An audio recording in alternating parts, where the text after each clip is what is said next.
Varun Dhawan starrer citadel Honey बनी finally OTT पर release हो चुकी है और मैं आपसे सीधे शब्दों में बात करूंगा कि इस वेब सीरीज को देखने में आपको अपने 5 घंटे खराब करने चाहिए या नहीं करने चाहिए। चैनल पे नए हैं तो सब्सक्राइब जरूर कर लीजिएगा। देखिए, इस वेब सीरीज का जब ट्रेलर लॉन्च किया गया तो भाई साहब ट्रेलर देख के काफी एक्साइटमेंट आया था, क्योंकि वरुण धवन की जो पेयरिंग की गई थी वो समांता के साथ की गई थी और ट्रेलर में काफी खूबसूरत लग रहे थे। लोग उम्मीद कर रहे थे कि बहुत ही भयंकर एक्शन देखने को मिलेगा, इमोशंस वाली कहानी देखने को मिलेगी और एक शानदार केमिस्ट्री देखने को मिलेगी। जैसे ही मैंने इस वेब सीरीज को देखना स्टार्ट किया तो मैं यही कहना चाहूंगा वरुण धवन को कि भाई साहब, ये वेब सीरीज आपका कम बैक नहीं है। अभी कम बैक करने के लिए आपको और इंतजार करना पड़ेगा। आपकी अगली जो मूवी आ रही है बेबी जॉन, उसमें मैं आपके कमबैक की उम्मीद कर सकता हूं। तो कहानी की अगर बात करें तो कहानी बड़ी सिंपल सी है, जिसका एडॉप्शन किसी और से लिया गया है। हाँ जी, अगर आपको याद हो,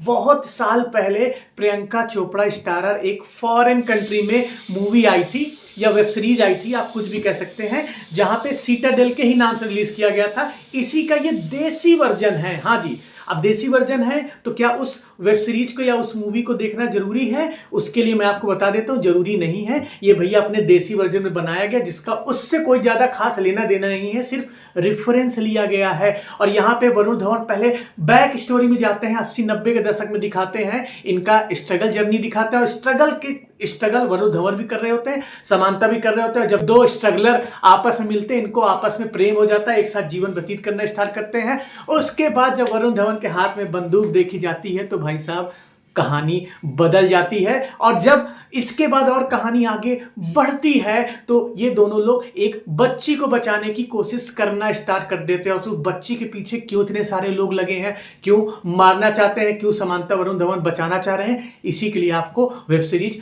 पूरी देखनी पड़ेगी। देखिए, अगर मैं पहले एपिसोड से बात करूं 5वें एपिसोड तक, तो कहानी बड़ी फ्लैट सी चलती है। आपको लगेगा कि भाई साहब खूब एक्शन देखने को मिलेगा, खूब एक्शन सीन्स देखने को मिलेंगे, लेकिन रियल टाइम पे ऐसा नहीं होता है। जो एक्शन सीन्स आते हैं वो सिर्फ लास्ट एपिसोड में आते हैं, लगभग 10 से 15 मिनट वही एक्शन है जो आपको ट्रेलर में दिखाया गया था। बाकी पूरी मूवी सिर्फ डायलॉग बाजी, बहसबाजी में चलती है, कुछ खास देखने को मिलता नहीं। और कहानी भी काफी एवरेज सी रह गई है। ऐसा लग नहीं रहा कि कोई शानदार कहानी के साथ वरुण धवन आए हो, आपको बहुत एक्साइटमेंट देके गए हो, तो कहानी बहुत एवरेज रह जाती है। और इसमें जो रोमांस का एंगल होना चाहिए तो भाई साहब वो है ही नहीं। अगर आपको लगता है कि इन दोनों के बीच, समांता वरुण धवन के बीच रोमांटिक एंगल देखने को मिलेगा तो वो भाई साहब मिसिंग है।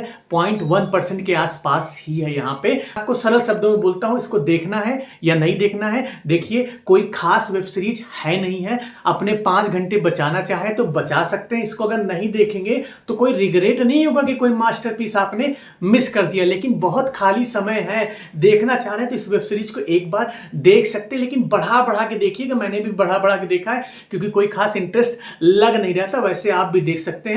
बाकी ओवरऑल एक एवरेज ही वेब सीरीज रह गई है। हम वरुण धवन समांता से अच्छे की उम्मीद कर रहे थे, ज्यादा अच्छे की उम्मीद कर रहे थे, क्योंकि दो शानदार एक्टर थे। अगर कहानी भी बेहतरीन मिल जाती तो भाई साहब मजे आ जाते, लेकिन रियल टाइम पे ऐसा हुआ नहीं है। तो अगर वेब सीरीज को स्टार की बात करें तो इसे मैं सिर्फ 5 में से 2.5 स्टार देना चाहूंगा। एवरेज है, 1 टाइम वॉच है, देख सकते हैं, लेकिन ज्यादा समय हो तभी देखना, नहीं तो टाइम वेस्ट मत करना। Thank you so much.